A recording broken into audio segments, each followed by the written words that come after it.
हे सगळं गणपतीच्या आदल्या दिवशीचं आहेत. कसं डेकोरेशन करायचं कसं नाही, पप्पा इथं पाईपांचं मोजमाप वगैरे करून घेत होते, कारण की ते आम्हाला असं टेंट टाईप करायचं होतं. त्यामुळे म्हटलं व्यवस्थित मोजमाप करूनच घेऊयात. इथं आम्ही ते लावून बघत होतो कसं दिसतं कसं नाही. त्यात आमच्याकडून काहीतरी चुकलं का काहीतरी पडलं, लगेच आमची मम्मी धावत आली किचनमध्ये काय झालं.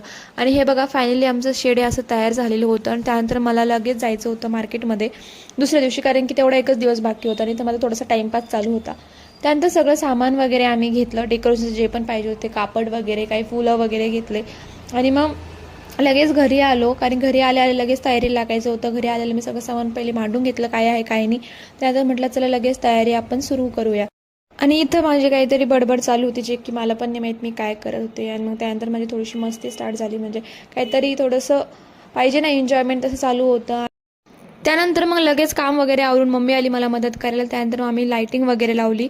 गणपती बाप्पाचं डेकोरेशन करायला मला लहानपणापासूनच खूप आवडतं. माझ्यासाठी ते 10 दिवस म्हणजे खूप भारी असायचे, एकदम छान आरती वगैरे करायची गणपतीची, ते मला खूप खूप आवडतं. आणि मम्मीचं माझं डेकोरेशन काही संपतच नव्हतं, रात्रीच्या 11 वाजेपर्यंत चालू होतं. दुसऱ्या दिवशी मग आमच्या गणपतीचं आगमन झालं आणि मी मस्त छानशी साडी घातलेली होती गणपतीच्या आगमनासाठी. त्यानंतर गणपतीचं आम्ही मस्त प्राणप्रतिष्ठा केली आणि त्यानंतर आरती केली. गणपती बाप्पा मोरया.